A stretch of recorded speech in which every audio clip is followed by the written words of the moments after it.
अल्हम्दुलिल्लाह अल्हम्दुलिल्लाह रब्बिल आलमीन अल्लाहुम्मा सल्लि अला सय्यिदिना मुहम्मद व अला आलि सय्यिदिना मुहम्मद बारिक वसल्लिम। अऊज़ु बिल्लाहि मिनश शैतानिर रजीम बिस्मिल्लाहिर रहमानिर रहीम। लिईलाफि कुरैशिन ईलाफिहिम रहिलतश शिताइ वस्सैफ फल्यअबुदू रब्ब हाज़ल बैतिल्लज़ी अतअमहुम मिन जूअ व आमनहुम मिन खौफ। सदक़ल्लाहुल अज़ीम। हम हिंदुस्तान के बाशिंदे हैं। जिस मुल्क में हम रहते हैं उसके मुख्तलिफ तफसीलात से आगाह रहना हमारी ज़िम्मेदारी है। हिंदुस्तान के ताल्लुक़ से बाज़ चीज़ें आलमी तौर पर मारूफ़ हैं। मिसाल के तौर पर कि ये दुनिया का सेकंड मोस्ट पॉपुलेटेड कंट्री है। लैंड एरिया के एतबार से 7th लार्जेस्ट कंट्री है। इसको दुनिया का सबसे बड़ा जमहूरी मुल्क माना जाता है। और यहाँ का बेसिक रिलीजियस डेमोग्राफी इस तरह है कि यहाँ पर 2011 के सेंसस के मुताबिक हिंदूज़ की तादाद 80% है, मुसलमानों की तादाद 14, ईसाई 2.3% हैं, सिख 1.72% है, बुद्धिज़्म के मानने वाले 0.7% हैं, जैनिज़्म के मानने वाले 0.37% है। बाकी 1% का ताल्लुक़ मुख्तलिफ छोटे आइडेंटिटीज़ के साथ है। मगर इतने मालूमात हमारे समाज के ताल्लुक़ से हमारे लिए काफ़ी नहीं है। बहुत सारी और चीज़ें हैं जिनका जानना हमारे लिए ज़रूरी है। खुसूसन ये जो डेमोग्राफी बताया गया, हिंदुस्तान की डेमोग्राफी उतनी सिंपल नहीं है, काफ़ी कॉम्प्लिकेटेड है। इंडिया में पॉपुलेशन को अगर आप सेगमेंट वाइज देखें तो यहाँ पर हज़ारों सेगमेंट्स पॉपुलेशन के पाए जाते हैं। हर सेगमेंट का अपना उसके अपने फीचर्स हैं। अब जाहिर है कि जिनके पास कोई पैगाम हो समाज को पहुँचाने के लिए, जो हजरात समाज में तब्दीली चाहते हैं, उनको सब तक पहुंचना होता है, मगर मुमकिन नहीं है। अगर आप सोसाइटी में जो एग्जिस्टिंग सेगमेंट्स हैं उनको अगर आइडेंटिफाई करते हैं तो फिर आपका काम आसान हो जाता है। उनमें से बाज़ को आप चुन सकते हैं और उनको अप्रोच कर सकते हैं। ये प्रैक्टिकल है। हम जिस समाज में रहते हैं उसमें समाज के दूसरे लोगों के साथ इंटरेक्शन करने के लिए, उनके साथ कम्युनिकेट करने के लिए ज़रूरी है कि हम उनसे फेमिलियर हों और वो हमसे फेमिलियर हों। अजनबी आदमी अजनबी सोसाइटी में कम्युनिकेट नहीं कर पाता, उसकी बात को सुनने वाले कम होते हैं। और ये हकीकत है कि अगर किसी समाज में आप समाज के हकाइक से इग्नोरेंट हो तो खुद एक स्टेट ऑफ ट्रॉमा है, बहुत ही तकलीफदा पोजीशन है वो, कि आप एक समाज में रहते हैं और उस समाज के हकाइक से आप वाकिफ़ नहीं हैं। और दूसरी तरफ आप खुद एक समाज में अजनबी हैं, समाज में आप सदियों से रह रहे हैं, मगर वो समाज आपसे वाकिफ़ नहीं है। आपके अकायद क्या हैं, आपका कल्चर क्या है, आपकी ज़हनियत क्या है, इससे आपका समाज वाकिफ़ नहीं है। ये भी बहुत ही तकलीफदा पोजीशन है। तो ज़रूरी है कि हम समाज को जानें और समाज हमको जाने, और हम जिन चीज़ों की नुमाइंदगी करते हैं, जिन बातों की नुमाइंदगी करते हैं, उससे भी हमारा समाज वाकिफ़ हो। आप जानते हैं कि आखिरी रसूल सल्लल्लाहु अलैहि वसल्लम का जो इंतखाब किया गया तो एक ऐसे ट्राइब से किया गया जो पूरे अरब में मारूफ था, और ख़ुद उस ट्राइब में हुजूर सल्लल्लाहु अलैहि वसल्लम काफ़ी मारूफ थे। अरब के तमाम, खुसूसन बैतुल्लाह की वजह से अरब के तमाम कबाइल मक्के को जानते थे और कुरैश को जानते थे। तो ऐसे एक कबीले से आखिरी रसूल सल्लल्लाहु अलैहि वसल्लम को चुना गया। इससे काम एक हद तक आसान हो गया। अपने आप को तारुफ कराने का जो टास्क है उसमें एक मरहला इसी तरह तय हो गया। और आप देखेंगे कि कुरान ने जो असलूब इख्तियार किया है, खुसूसन मक्की सूरतों में, सूरह कुरैश जिसकी मैंने तिलावत की आपके सामने, उसमें अल्लाह ताला का तारुफ कराने के लिए 3 मारूफ चीज़ों से अल्लाह ताला को रिलेट किया गया। पहली चीज़ बैतुल्लाह है, जिसको सब लोग जानते थे। अल्लाह ताला के बारे में कहा गया कि ये नहीं कहा गया कि ज़मीन आसमान का रब है, बल्कि ये कहा गया कि वो बैतुल्लाह का रब है, वो बैतुल्लाह जिसे आप लोग अच्छी तरह जानते हैं। और फिर भूख से रिलेट किया गया अल्लाह ताला को, जिसका तकरीबन हर आदमी को उस समाज में तजुर्बा था कि भूख, आप जब भूख की हालत में होते हैं तो आपको खाना खिलाने वाला वो अल्लाह ताला है। और फिर इनसिक्योरिटी, खौफ, ये भी इससे भी काफ़ी मानूस थे अहले मक्का और अरब, उससे अल्लाह ताला को जोड़ा गया कि आपको खौफ की हालत में अमन दिलाने वाला है अल्लाह ताला। हम आम तौर पर हिंदुस्तान को एक समाज समझते हैं और कहते हैं कि जो हमारी जो भी बातें होती हैं वो पूरे हिंदुस्तान के ताल्लुक से होती हैं, या फिर बड़ी बड़ी कम्युनिटीज़ के ताल्लुक होती हैं। जैसे कर्नाटक के बारे में हम बात कर रहे हैं, या क्रिश्चियनिटी या हिंदुइज़्म, इस तरह के मजहबी ग्रुप्स हैं। टोटल ग्रुप्स के ताल्लुक से हमारी बातचीत होती है, हमारे स्टेटमेंट्स इन ग्रुप्स के ताल्लुक से होती है। मगर अगर आपको सोशल चेंज के प्रोसेस में अगर पार्टिसिपेट करना है तो ज़रूरी है कि आप इस तरह के जनरलाइज्ड अप्रोच को अवॉइड करें और स्पेसिफिक अप्रोच इख्तियार करें। समाज में जो रियल एंटिटीज़ हैं उनको आप आइडेंटिफाई करें और उनके साथ आप इंटरेक्ट करें। मुझे याद होता है कि 1980s में ये जो स्पेसिफिक अप्रोच है वो मार्केटिंग में खासकर उसको बड़ी अहमियत दी जाती है। 1980s के आगाज़ में पेप्सी और कोका कोला, इन 2 कंपनीज के बीच में काफ़ी कंपटीशन था, वो टक्कर का कंपटीशन था। तो उस वक्त पेप्सी ने एक स्पेसिफिक अप्रोच इख्तियार किया जिसको काफ़ी सक्सेसफुल समझा गया। उनका अप्रोच था कि एक तो सेगमेंटेशन, टारगेटिंग और पोजीशनिंग, STP, पूरे सोसाइटी को देखने के बजाय आप अपने प्रोडक्ट के कॉन्टेक्स्ट में सोसाइटी को देखें, उसमें फिर सेगमेंटेशन करें, टारगेट करें स्पेसिफिक सेगमेंट्स को, फिर पोजीशनिंग करें अपने प्रोडक्ट को। तो 80s में पेप्सी वालों ने यह किया कि उन्होंने 2 सेगमेंट्स आइडेंटिफाई किए। पहले, सॉफ्ट ड्रिंक के कंज्यूमर्स में कितने लोग हैं और कौन कौन से कंट्रीज में, कौन कौन से सोसाइटीज़ में ऐसे लोग कितने हैं जो 100% पेप्सी के साथ लॉयल हैं। ये एक सेगमेंटेशन हुआ। दूसरा सेगमेंट था कि कौन लोग 100% कोका कोला के साथ, कोक के साथ लॉयल हैं। और उन्होंने ये फैसला किया कि हम इन 2 ग्रुप्स को अब टारगेट नहीं करेंगे, हम एक तीसरा सेगमेंट आइडेंटिफाई करेंगे और उनमें हमारे प्रोडक्ट को प्रमोट करने की कोशिश करेंगे। वो कौन सा ग्रुप है? ये वो लोग, उसमें 2 कैरेक्टरिस्टिक्स उन्होंने आइडेंटिफाई की। एक ये कि वो लोग स्विच ओवर करते रहते हैं, कभी पेप्सी पीते हैं, कभी कोक पीते हैं। तो उन लोगों को परमानेंटली लॉयल बनाया जाए पेप्सी का, उसके लिए स्ट्रैटेजी बनाया गया। फिर वो लोग हैं जो दूसरे सॉफ्ट ड्रिंक्स पीते हैं, कंज्यूम करते हैं, जो लोकल प्रोडक्ट्स हैं या दूसरे जो छोटे ब्रांड्स के सॉफ्ट ड्रिंक्स हैं उनको कंज्यूम करते हैं। तो उनको टारगेट किया गया कि उनको कैसे पेप्सी की तरफ लाया जाए और पेप्सी का लॉयल कंज्यूमर उनको बनाया जाए। इससे उनका काम काफ़ी आसान हो गया। एडवर्टाइजमेंट में जो वो खर्च कर रहे थे उसमें एक अच्छा खासा अमाउंट वो लोग जहाँ ज़ाया हो रहा था वहाँ से बचा कर ज़रूरी जगह जहाँ ज़्यादा वो सूदमंद हो सकता था, ज़्यादा जो फ्रूटफुल हो सकता था, ऐसे जगह वो अपने रिसोर्सेज को लगा सके। तो सोशल चेंज के प्रोसेस में जो लोग इंटरेस्टेड हैं उनको बाज़ चीज़ों पर नज़र रखनी चाहिए सोसाइटी में। एक है सोसाइटी की जोग्राफी और दूसरी चीज़ है डेमोग्राफी, फिर साइकोग्राफिक्स है, बिहेवियर है, लोगों के एक्सपेक्टेशंस क्या हैं, इन चीज़ों का मुताला करना ज़रूरी है। अब जब हम साइकोग्राफिक्स कहते हैं तो उसमें लोगों का लाइफस्टाइल आया, उनकी दिलचस्पियाँ, उनके प्रेफरेंसेस, इंटरेस्ट आ गए, उनके ओपिनियंस हैं, उनका एटीट्यूड आया। इन चीज़ों को अगर हम सीरियसली मुताला करते हैं तो उसके हिसाब से हम लोग अपने मैसेज को डिज़ाइन कर सकते हैं स्पेसिफिकली।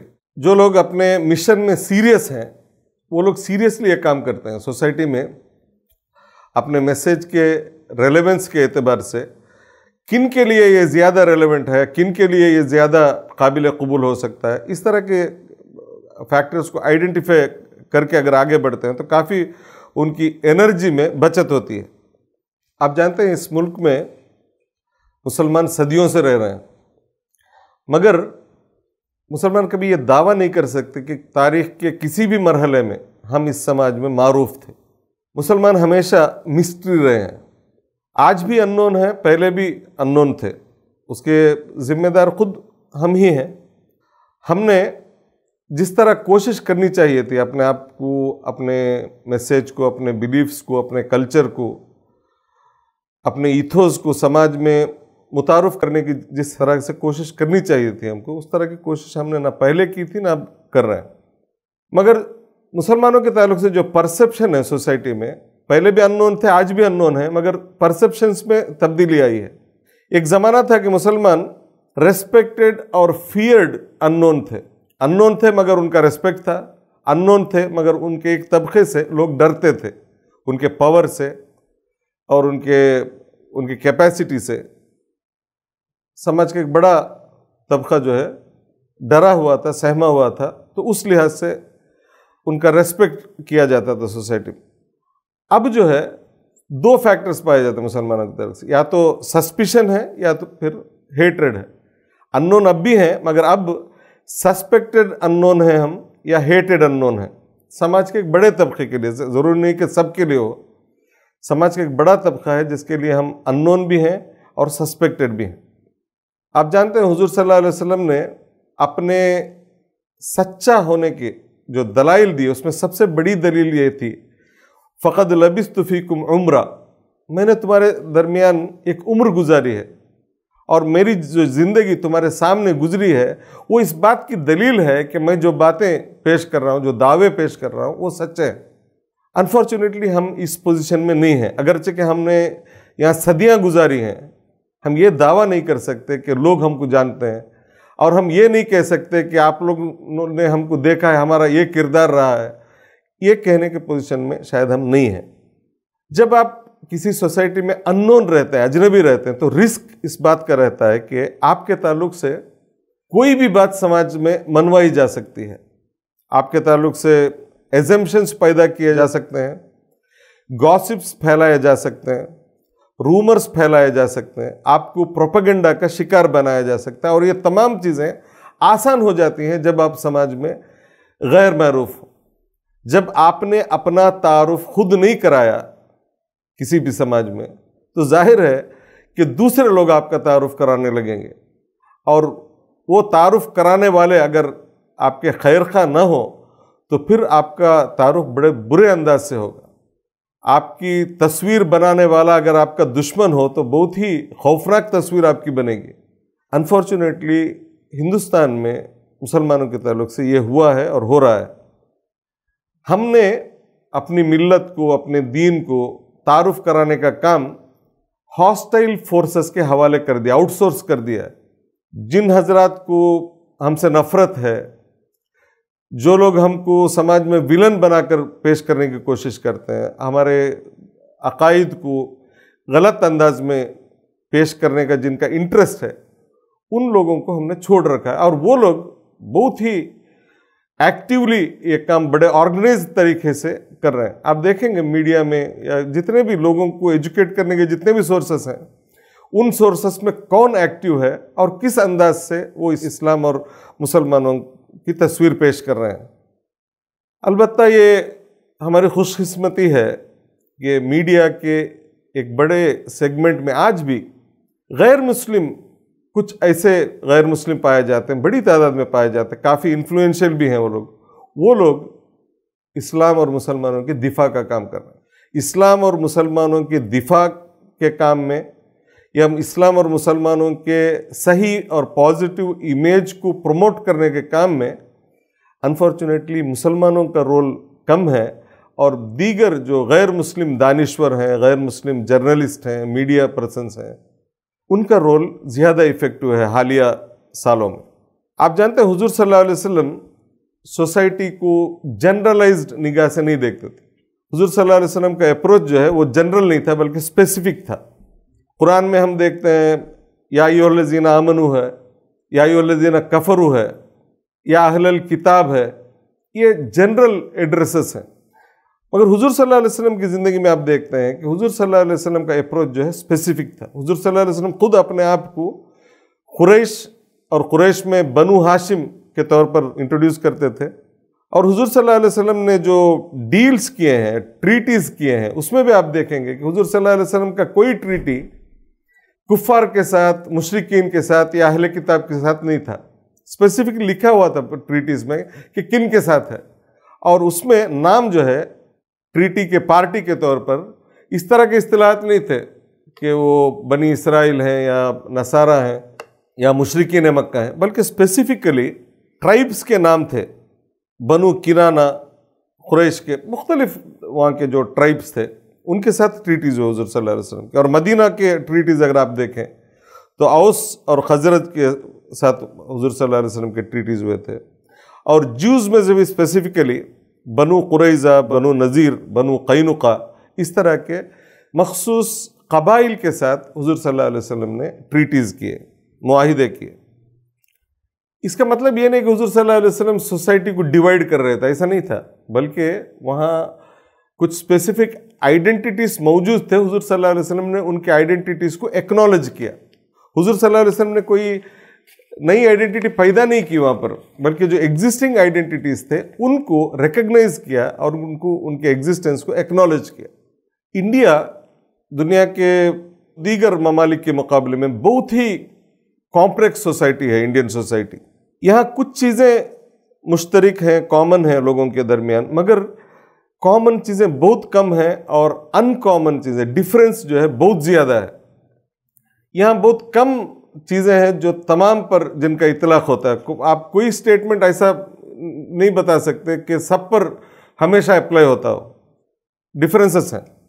अगर आप यूपी में या तमिलनाडु में या आंध्र प्रदेश में या केरला में ये करोड़ लोगों के साथ भी आप कई साल तक इंटरेक्ट करें, तब भी आप ये दावा नहीं कर सकते कि मैं अब हिंदुस्तान को समझने लगा हूँ, क्योंकि यूपी पंजाब से बिल्कुल मुख्तलिफ है, तमिलनाडु महाराष्ट्र से बिल्कुल मुख्तलिफ है, और केरला बिहार से बिल्कुल मुख्तलिफ है। केरला में आप 50 साल गुजारें केरला के मुताले में, फिर आप बिहार जाएं, वहाँ आप अननोन है और बिहार की सोसाइटी आपके लिए अननोन है। हर चीज़ वहाँ की आपको नहीं लगेगी। इतना डिफरेंस जो है मुख्तलिफ एरियाज़ में, जोग्राफिक एरियाज़ के एतबार से हिंदुस्तान में है। इसके अलावा दूसरे भी फैक्टर्स हैं जिनके बुनियाद पर डिफरेंसेस होते हैं। लोगों के लैंग्वेजेस अलग हैं, कास्ट अलग हैं, उनके ट्राइब्स अलग हैं। इस एतबार से उनके एटीट्यूड में, उनके कल्चर में, उनके अकायद में काफ़ी फ़र्क पाया जाता है।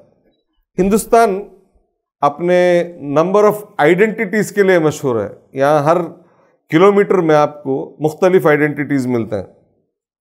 आपको प्रैक्टिकल इफ़ेक्टिवली अगर अपना मैसेज पहुंचाना है या कोई सोसाइटी के को एड्रेस करके कुछ उसमें सुधार लाना, रिफॉर्म लाना है सोसाइटी में, तो आप जनरल अप्रोच से काम नहीं चलेगा, बल्कि आपको मुख्तलिफ सेगमेंट्स को आइडेंटिफाई करके उनके ईथोस को पहचानना पड़ेगा।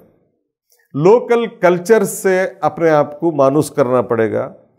छोटे छोटे जो सेगमेंट्स है, ग्रुप्स हैं, उनके बिलीफ्स को जानना पड़ेगा, फिर उनके प्रैक्टिसेस से अपने आप को मुतारुफ कराना पड़ेगा।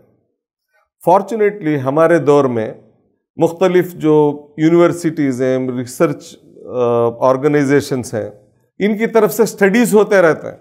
होना तो ये चाहिए था कि जिनके पास समाज के लिए बहुत बड़ा मैसेज है और उस मैसेज को समाज के एक एक फ़र्द तक पहुंचाना जो लोग अपनी जिम्मेदारी समझते हैं, अपनी बुनियादी जिम्मेदारी समझते हैं, उनकी तरफ से इस तरह की कोशिशें बहुत कम हुई हैं कि स्पेसिफिक ग्रुप्स को के पास जाएं, करीब से उनको देखें और उनको स्टडी करें और अपने स्टडी के नताइज जो हैं उसको रिकॉर्ड करें, फिर शेयर करें लोगों के साथ। इस तरह की कोशिशें सो कॉल्ड दाई ग्रुप्स की तरफ से बहुत कम हुआ है। ये एक तरफा नसीहत करने का काम करते हैं हमारे आम तौर पर। दाई एक्सेप्शंस हैं, मैं जनरल बात बोल रहा हूँ। आम तौर पर हम ये समझते हैं कि एक तरफा तौर पर समाज, चाहे सामने वाला कोई भी हो, हमारा एक ही मैसेज है, हम उसको कन्वे करते रहेंगे। ये अप्रोच है। इसीलिए हमारे यहाँ मुसलमानों की तरफ से इंडियन सोसाइटी के ताल्लुक से उनके स्टडीज़ बहुत कम है, रिसर्च वर्क्स बहुत कम है, socio economic studies, socio cultural studies, ये सब मुख्तलिफ तबक़ात की तरफ से आते हैं, मुसलमानों की तरफ से बहुत कम आते हैं। मैं तो रिसेंटली बहुत कम देखा हूँ इस तरह के कोई स्टडीज़ जो मुस्लिम्स के किसी ग्रुप्स की तरफ से आया हो। ये बहुत ही अनफॉर्चुनेट चीज़ है और उसमें मेरे ख्याल से इस्लाह की फौरी ज़रूरत है इस मैदान में। अलबत्ता जो स्टडीज़ दूसरे लोग किए हैं, जैसे हिंदुस्तान में रिलीजन के ताल्लुक से लोगों का एटीट्यूड क्या है, गॉड के ताल्लुक से लोगों का एटीट्यूड क्या है, और दूसरे अपने फेलो बीइंग्स के साथ, दूसरे कम्युनिटीज़ जो नेबरिंग कम्युनिटीज़ हैं उनके ताल्लुक से लोगों का एटीट्यूड क्या है, ये असल में हमारा मौजू है। हमको स्टडी करना चाहिए था इन चीज़ों को, मगर दूसरे ग्रुप्स हैं, जैसे पीयू एक यूएस बेस्ड एक थिंक टैंक है, काफ़ी रिसोर्सेस लगाते हैं वो मुख्तलिफ दुनिया के समाजों को समझने के लिए। उनके रिसर्च है, काफ़ी काबिल गौर है हमारे लिए। मैं रिक्वेस्ट करता हूँ ख़ासकर हमारे नौजवान साथियों से कि इस तरह के जो रिसर्च अवेलेबल हैं उनका संजीदगी के साथ बल्कि गहराई के साथ मुताला करें। ये जो स्टडीज़ हैं इनसे हमको मदद मिलेगी बेटर इंटरेक्शन करने के लिए सोसाइटी के साथ, और कोशिश करें कि कम से कम आइंदा आने वाले दिनों में हम ये जिम्मेदारियां खुद निभाने लगे। क्योंकि किसी भी सब्जेक्ट को कोई और स्टडी करे और हम स्टडी करें, उसमें काफ़ी फ़र्क होता है। हर स्टडी करने वाला अपने नुक्ता नज़र से स्टडी करता है। जब हम स्टडी करेंगे तो फिर अपने नुक्ता नज़र से हम करेंगे तो नताइज में काफ़ी फ़र्क होगा। फिर भी हमारे अपने स्टडीज़ के एब्सेंस में हमारे लिए अब ये नागुज़ीर है कि दूसरों के जो स्टडीज़ हैं, खुसूसन हमारे यहाँ के जो मुख्तलिफ यूनिवर्सिटीज़ हैं, जो रिसर्च सेंटर्स वगैरह ने मुख्तलिफ समाज के एस्पेक्ट्स पर स्टडीज़ किए हैं और काफ़ी प्रोफेशनल साइंटिफिक स्टडीज़ हैं वो, उनसे हम फ़ायदा उठा सकते हैं। तो हमारे यहाँ हिंदुस्तान में ये कहा जाता है कि हिंदुस्तान जो है हिंदू मेजॉरिटी वाली कंट्री है। यहाँ एक आबादी के एक बड़े तबके को हिंदू के नाम से आइडेंटिफाई किया जाता है और उनकी आबादी लगभग 80% है। और हम जानते हैं कि ये किसी एक सिंगल कम्युनिटी का नाम नहीं, हिंदू जो नाम दिया गया है ये एक सिंगल कम्युनिटी का नाम नहीं है, ये हजारों कम्युनिटीज का एक मजमुआ है जिसको कन्वीनियंस के लिए एक नाम दिया गया है हिंदू।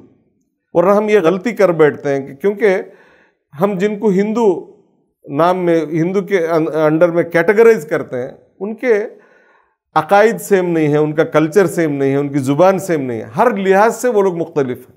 कुछ चीज़ें हैं जो उनको कॉमनली बाइंड करती हैं। तो हमें चाहिए कि हम इस मामले में भी जनरलाइज न करें, हर ग्रुप को रिकग्नाइज करें और हर ग्रुप को नज़दीक से पहचानने की कोशिश करें। आमतौर पर पॉलिटिकल ज़रूरतों के लिए कहा जाता है कि ये एक कम्युनिटी है, हालांकि इसमें जो हज़ारों ग्रुप्स हैं, जिन दो ग्रुप्स के बीच में शादी नहीं हो सकती, शादी का रिश्ता जिन दो ग्रुप्स के दरमियान कायम नहीं हो सकता, उनको हम एक ग्रुप नहीं मान सकते। सिंपल क्राइटेरियन है आइडेंटिफाई करने का। तो जो ग्रुप्स आपस में शादी नहीं कर सकते उनको आप दो ग्रुप समझें और दोनों का अलग से मुताला करें। जिसको हम हिंदू सोसाइटी कहते हैं उसमें जो ब्रॉडली जो डिवीज़न है वो है 4 वर्नास के बेसिस पे। हम स्ट्रेट अवे कास्ट पे जाते हैं, हालांकि कास्ट उसके बाद वाला मरहला है। मेनली जो डिवीज़न है हिंदू सोसाइटी में, हिंदू सोसाइटी को पहचानने के लिए जो आइडेंटिटीज़ हैं वो 4 वर्नास हैं, ब्राह्मण, क्षत्रिय, वैश्य और शूद्र, ये 4 वर्नास। हमारे अक्सर लोग हिंदुस्तान के दलित कम्युनिटी को, जो काफ़ी बड़ी कम्युनिटी है, एससीज और एसटीज हैं, इनको भी शूद्रास में शुमार करते हैं। 4 वर्नास में जो लास्ट वर्ना है शूद्रा, उसमें इन लोगों को शामिल करते हैं। हालांकि इनका इन 4 वर्ना से कोई ताल्लुक नहीं है, इन लोगों को अवर्णा कहा जाता है। जो 4 वर्ना वाले हैं, ब्राह्मण, क्षत्रिय, वैश्य और शूद्र, उनको सवर्णा कहा जाता है। और जो एससी एसटीज हैं वो अवर्णाज हैं। वो जिस तरह यहाँ के माइनॉरिटीज़ सवर्णा नहीं है, इसी तरह यहाँ के दलित्स भी, यहाँ के एससी एसटीज भी सवर्णाज नहीं है।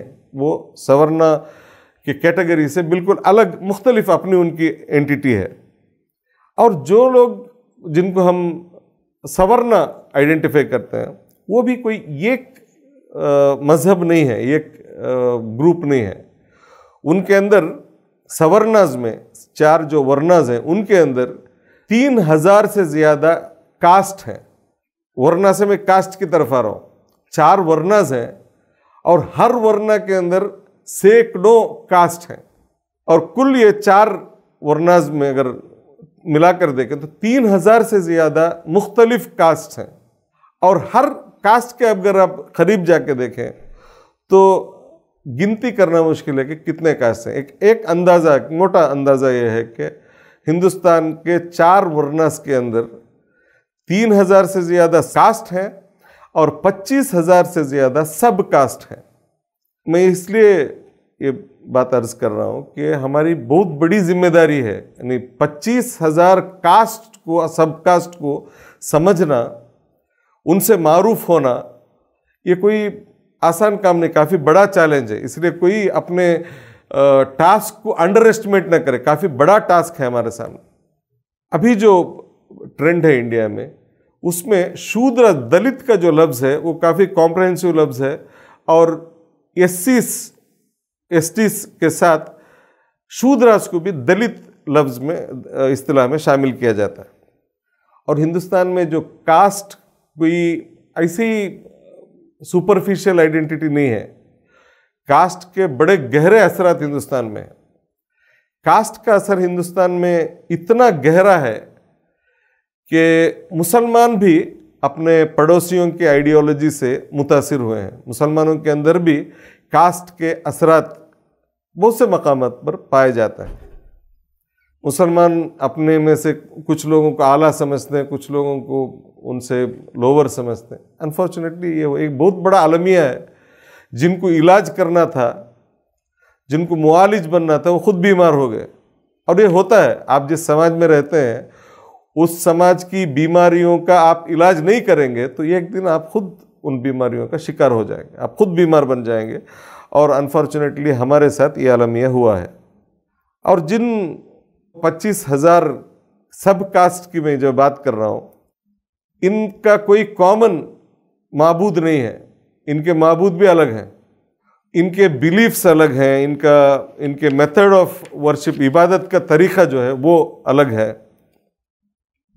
और ये लोग पूरे हिंदुस्तान के मुख्तलिफ रीजन्स में फैले हुए हैं, मुख्तलिफ किस्म के प्रोफेशंस में लगे हुए हैं, मुख्तलिफ किस्म के क्राफ्ट्स करते हैं।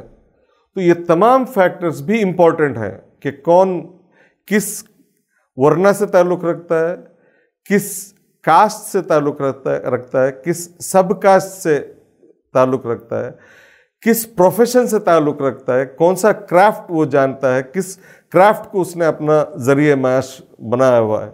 आपको सोसाइटी में इंटरेक्ट करने के लिए जिन लोगों से आप इंटरेक्ट कर रहे हैं उनके ताल्लुक़ से इन चीज़ों का जानना ज़रूरी है। ज़रूरी नहीं, अब जाहिर है कि आप पूरे हिंदुस्तान के 130 करोड़ लोगों के साथ तो हम ऐसे हर एक इंटरेक्ट करने वाला नहीं है, मगर जिनके साथ हम इंटरेक्ट कर रहे हैं उनके ताल्लुक़ से ये बुनियादी मालूमात हासिल करना हमारे लिए ज़रूरी है। हिंदुइज़्म और ये जो इन तमाम तबक़ात पर मुश्तमिल जिसको हम हिंदुइज़्म कहते हैं, उसके कुछ कॉमन मिथ्स हैं, कुछ उनके डोगमाज हैं। इन चीज़ों को जान ले अगर हम, तो फिर उससे भी इंटरेक्शन में आसानी होती है। और मैंने जब मुताला किया, बचपन से मैंने ये प्रोसेस शुरू किया था हिंदुइज़्म के मुताले का, खुसूसन हिंदू मैथोलॉजी के, हिंदू पुराणास के मुताले का, तो मेरा एडवाइस ये है कि मुझे तो बहुत ही इंटरेस्टिंग लगा हिंदू मिथोलॉजी। कभी आप बोर नहीं होंगे। आप भी कोशिश करें हिंदू मैथोलॉजी के स्टोरीज के ज़रिए से हिंदुइज़्म को समझने की कोशिश करें, तो बहुत ही दिलचस्प प्रोसेस है और बोरिंग प्रोसेस नहीं है। आमतौर पर आप कोई मज़हब, कोई फ़लसफ़ा, कोई थियोलॉजी, कोई थियोसफी जानने की कोशिश करते हैं, जूरिस्प्रूडेंस पढ़ने की कोशिश करते हैं, तो काफ़ी बोरिंग होता है वो। अनलेस आपका मिशन आपको बहुत प्यारा हो, उस मुताले की राह में आगे बढ़ना, बहुत ज़्यादा आगे बढ़ना मुश्किल होता है आदमी के लिए। मगर हिंदुइज्म में, हिंदू मैथोलॉजी ऐसी चीज़ नहीं है। बहुत ही दिलचस्पी की 22 चीज़ें आपको मिलेंगी उसमें। You will find the entire journey very fascinating. अब हम लोग शेड्यूल कास्ट की तरफ आते हैं।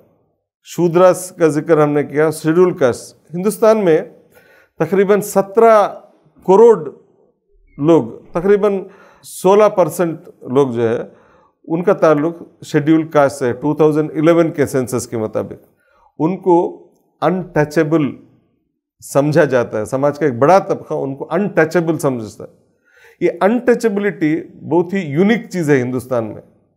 दुनिया में डिस्क्रिमिनेशन, रेशियल डिस्क्रिमिनेशन या मुख्तलिफ किस्म के डिस्क्रिमिनेशंस दुनिया के मुख्तलिफ हिस्सों में पाए जाते हैं, मगर अनटचेबिलिटी इंडिया के लिए यूनिक है। और ताजुब की बात है कि दुनिया के दूसरे बहुत से इविल्स हैं जिनसे दुनिया ने नजात पाई है। दुनिया की मुख्तलिफ सोसाइटीज़ में स्लेवरी की लानत थी, वहाँ पर उससे लोग नजात पा गए, मगर अनटचेबिलिटी ऐसी एक लानत है कि जिससे आज भी हिंदुस्तानी समाज आज़ाद नहीं हुआ है।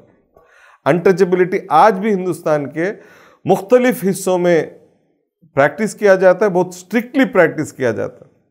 और मुझे नहीं लगता कि जिस रफ्तार से हम जा रहे हैं सोशल रिफॉर्म में, कई डिकेड्स तक हम ये गोल अचीव कर पाएंगे कि अनटचेबिलिटी से इंडियन सोसाइटी को पूरी तरह आज़ाद किया जाए।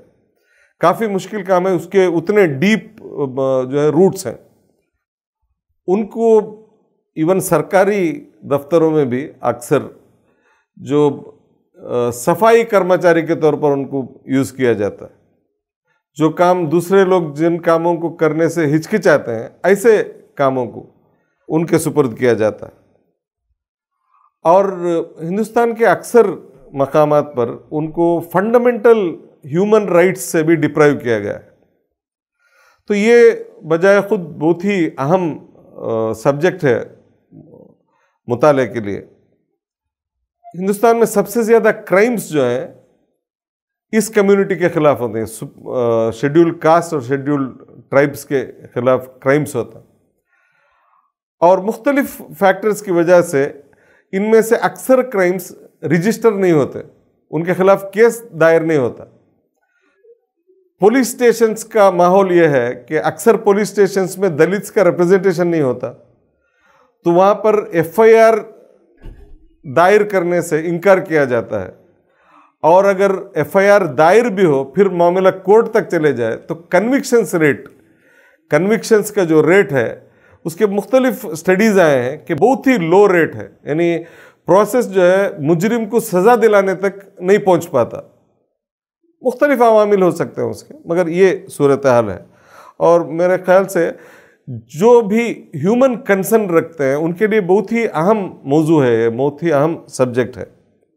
इनका रिप्रेजेंटेशन, वैसे ओबीसीज का भी, शूद्रास का भी रिप्रेजेंटेशन बहुत कम है सरकारी दफ्तरों में, मीडिया में। क्रूशियल जितने भी एरियाज हैं वहाँ पर अपर कास्ट का डोमिनेशन है और ओबीसीज और खुसूसन एससी एसटीज का रिप्रेजेंटेशन जो है बहुत ही कम है।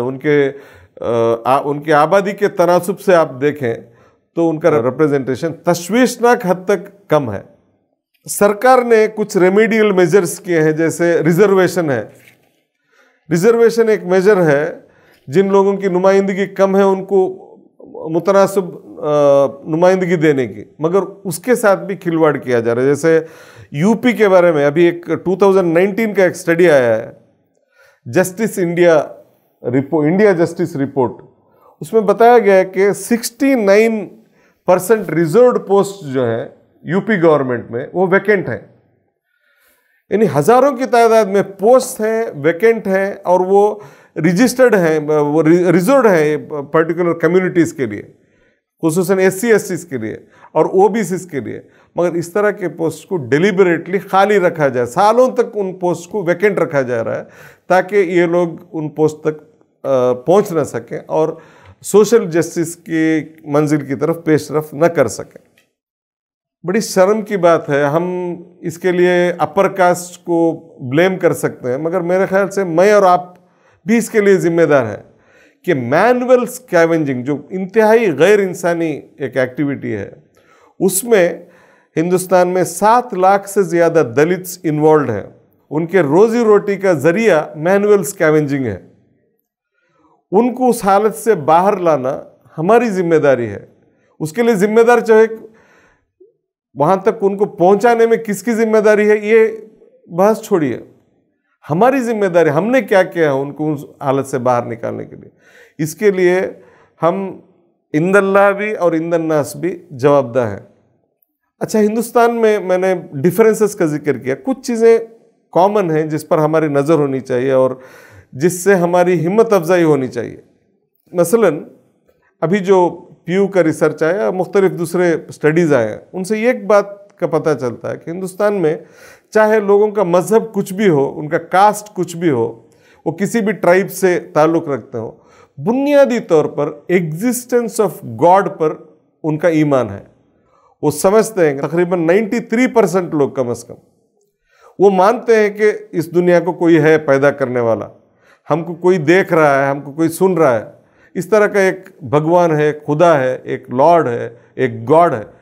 इस एक एग्जिस्टेंस को, वो चाहे कितना भी वेग हो, बेसिकली उसके एग्जिस्टेंस को लोग मानते हैं। यानी लोग यहाँ पर मुल्हिद या दहरिये नहीं हैं। 93% लोग कम अज़ कम बहुत ही सीरियसली एग्जिस्टेंस ऑफ गॉड को मानते हैं।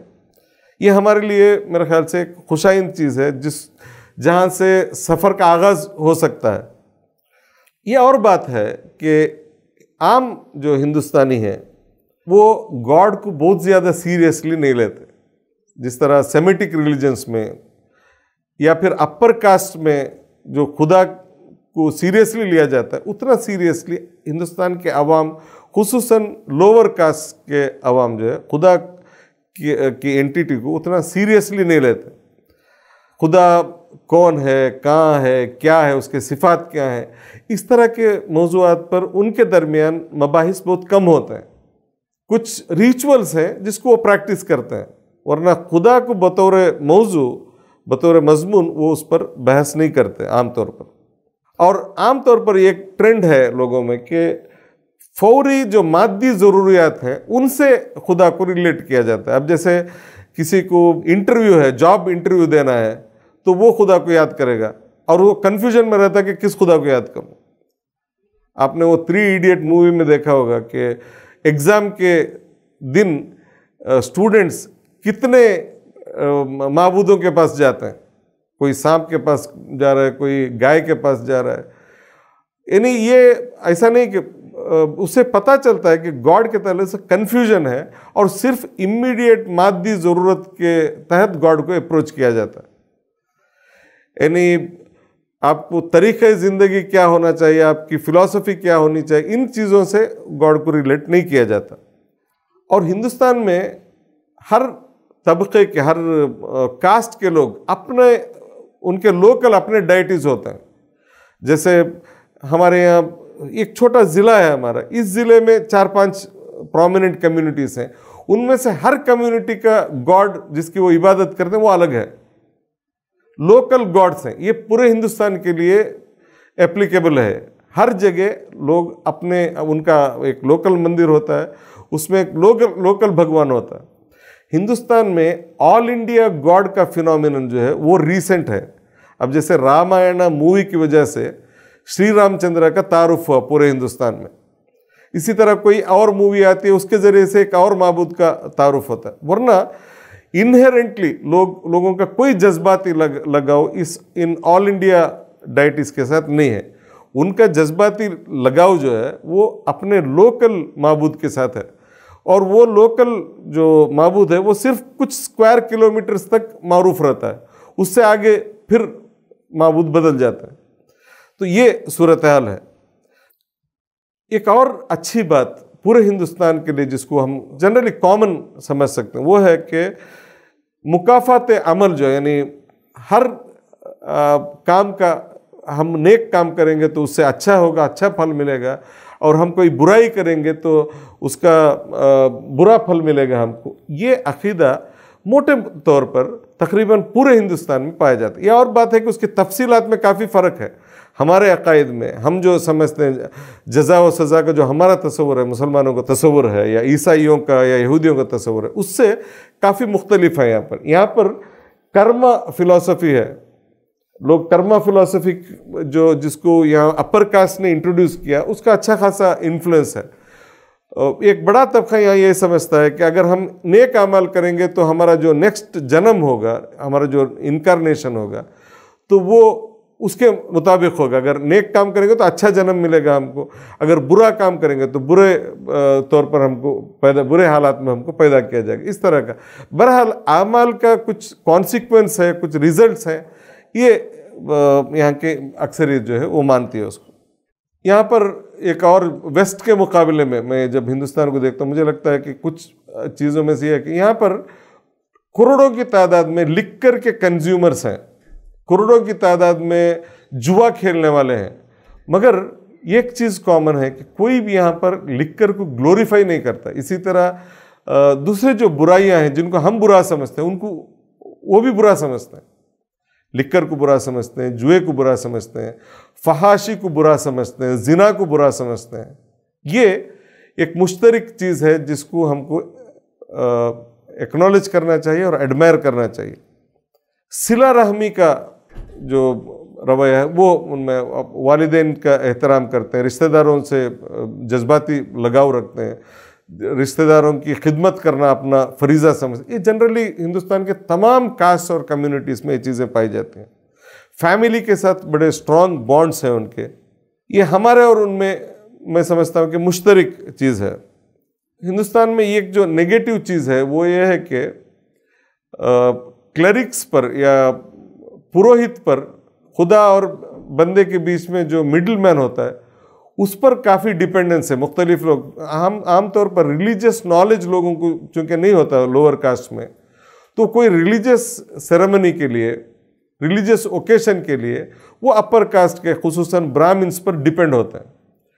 और ये जो पुरोहित का जो पोजीशन है मिडिल मैन का, उसको अपर कास्ट वालों ने अच्छा खासा इस्तेमाल किया है लोअर कास्ट पर अपना होल्ड मजबूत करने के लिए। ये टूल है अपर कास्ट का दूसरे कास्ट पर कंट्रोल करने के लिए काफ़ी इफ़ेक्टिव टूल है। मगर हिंदुस्तान में बहुत से ऐसे कास्ट भी हैं जिनमें इसके खिलाफ रिबेलियन है, जो लोग डेलिबरेटली पुरोहित का सहारा नहीं लेते। और हिंदुस्तान में जो बहुत से रिफॉर्मर्स आए हैं, उन्होंने इनके खिलाफ बात की है। उन्होंने कहा कि शूद्रास को चाहिए कि वो किसी भी मामले में पुरोहित पर डिपेंड ना हो, अपने रिचुअल्स खुद कर लें। खुसूसन हमारे यहाँ श्री नारायण गुरु के जो टीचिंग्स हैं, उसमें हम यही देखते हैं कि वो एंटी रिलीजन नहीं थे मगर एंटी पुरोहित थे। वो कहते हैं किसी भी मजहबी रिचुअल के लिए पुरोहित की ज़रूरत क्या है, अपना काम आप खुद, अपने मजहबी रसूमात आप खुद अदा करें। और आप जिस हिंदुस्तान के किसी भी इलाके में जाइए, वहाँ न सिर्फ ये कि उनका एक लोकल डायटी होता है, लोकल माबूद होता है, बल्कि उस माबूद के अतराफ कुछ बड़े इंटरेस्टिंग स्टोरीज होते हैं। आपको अगर किसी भी इलाके के लोगों से इंटरेक्ट करना है तो फिर उन स्टोरीज का जानना जो है आपके लिए ज़रूरी है। आमतौर पर ये डोगमा है हिंदुस्तान के ताल्लुक से, खुसूसन बाहर मुल्कों में वो समझते हैं कि हिंदुस्तान की मेजॉरिटी वेजिटेरियन है, हालांकि सही नहीं है। हिंदुस्तान की मेजॉरिटी बल्कि 80% मेजॉरिटी नॉन वेजिटेरियन है। कोई तो हैबिचुअल नॉन वेजिटेरियन से, रोज़ नॉन वेज खाने वाले, कोई ओकेशनल खाने वाले, मगर स्ट्रिक्टली वेजिटेरियन जो है हिंदुस्तान में वो 20% से कम है। हिंदुस्तान वो जगह है जहाँ एक चीज़ कॉमनली पाई जाती है, अच्छाई की कदर की जाती है। आप हिंदुस्तान के किसी भी हिस्से में देखें, खुसूसन आप किसी की खिदमत करें तो उसको अप्रिशिएट किया जाता है, किसी का एहतराम करें उसको अप्रिशिएट किया जाता है, किसी से मुस्कुराएं उसको अप्रिशिएट किया जाता है। तो अच्छा या आपके अखलाक अच्छे हों, आपके आदत अच्छे हों, आप बुरे चीज़ों से, बुरी आदतों से दूर हैं, इन तमाम चीज़ों को अप्रिशिएट किया जाता है और उनका एहतराम किया जाता है। इस बात को हमें नोट करनी चाहिए। और हिंदुस्तान में जो गैर मुस्लिम है ना, जो हिंदूज़ हैं, उनमें जनरली ये बिलीव किया जाता है कि वो सब अपने मैयत को जलाते हैं। ऐसा नहीं है, उनमें एक बड़ी तादाद है, ख़ास करके हमारे यहाँ जो अपर कास्ट में तो बिल्कुल कॉमन है डेड बॉडीज़ को जलाना, मगर वहाँ भी एक्सेप्शंस हैं। छोटे बच्चों को दफनाया जाता है, और जो उनके सेंट्स होते हैं, जो मजहबी गुरु होते हैं, उनको भी दफनाया जाता है, उनको जलाया नहीं जाता। और लोअर कास्ट में तो जनरली ट्रेडिशनली वो लोग अपने मुर्दों को दफनाते हैं, मगर अभी जो अर्बनाइजेशन के साथ जैसे जैसे ज़मीन की कीमतें बढ़ती गई हैं और फिर अपर कास्ट का इन्फ्लुएंस बढ़ता गया, तो फिर बरियल की से फ्यूनरल की तरफ शिफ्ट हो रहे हैं। मगर ट्रेडिशनली हिंदुस्तान का एक बहुत बड़ा तबका, यहाँ के कास्ट में से बहुत से कास्ट दफन करने में यकीन रखते हैं। एक और दिलचस्प बात यह है कि मुसलमान जो पर्दे के कायल हैं, तो एक कॉमन चीज़ ये देखते हैं कि हिंदुस्तान के बहुत से सोसाइटीज़ में बड़ी तादाद में, खुसूसन रूरल इंडिया में बड़ी तादाद में औरतें पर्दे का एहतमाम करती हैं। अभी रिसेंटली एक सर्वे आया जिसमें कहा गया है कि रूरल यूपी में 91% औरतें घूंघट पहनती हैं और अपनी सूरत जो है पराए मर्द के सामने नहीं दिखाते, बल्कि खुद अपने फैमिलीज के करीबी रिश्तेदारों के सामने अपना मुंह नहीं दिखाते। इस तरह के रसूमात हैं। राजस्थान में, रूरल राजस्थान में ये तादाद जो है 95% से ज़्यादा है, बल्कि अर्बन राजस्थान में भी इस तरह के लोगों की तादाद बहुत बड़ी है। यानी जनरली औरतें घूंघट पहनती हैं। और ये दिल्ली जैसे बहुत ही एडवांस जो शहर है, वहाँ भी हिंदू औरतों का एक बड़ा तबका जो है वो घूंघट पहनता है और उसको ज़रूरी समझता है। तो हम हिंदुस्तान के बारे में बात करें तो हिंदुस्तान में जो डाइवर्सिटी है उसके ताल्लुक से कुछ और बातें अर्ज करके मैं अपनी बात ख़त्म करता हूँ। हिंदुस्तान में जो रिकग्नाइज्ड लिंग्विस्टिक एफिलिएशंस हैं, लैंग्वेजेस हैं, 2011 के सेंसस में तकरीबन 19,600 लिंग्विस्टिक एफिलिएशंस को रिकग्नाइज किया गया। ये कोई बिलीव नहीं करेगा दुनिया के दूसरे किसी हिस्से में कि एक मुल्क में इतनी जुबानें हो सकती हैं। उसमें से तकरीबन 1,400 लैंग्वेजेस को मदर टंग के तौर पर रिकग्नाइज किया गया। तकरीबन 1,500 डायलेक्ट्स को आइडेंटिफाई किया गया। अब मलयालम एक ज़ुबान है साउथ इंडिया में, उस एक ज़ुबान के अंदर 13 मेजर डायलेक्ट्स हैं, माइनर डायलेक्ट्स अलग हैं। कन्नड़ा में 20 मेजर डायलेक्ट्स हैं। तमिल ज़ुबान में 23 डायलेक्ट्स हैं, मेजर डायलेक्ट्स, और तेलुगु में 25 हैं, और हिंदी ज़ुबान जिसको हम लोग डोमिनेंट लैंग्वेज समझते हैं उसमें 48 डायलेक्ट्स हैं। और ये डायलेक्ट्स इतने मुख्तलिफ हैं कि एक डायलेक्ट के बोलने वाले को दूसरे डायलेक्ट के बोलने वाले की बात समझ में नहीं आती, इतना डिफरेंस है उसमें। हिंदी के एक वर्शन को दूसरे वर्शन वालों के सामने ट्रांसलेट करना पड़ता है, इतना फ़र्क है। लिंग्विस्टिक डाइवर्सिटी इतनी है इंडिया में।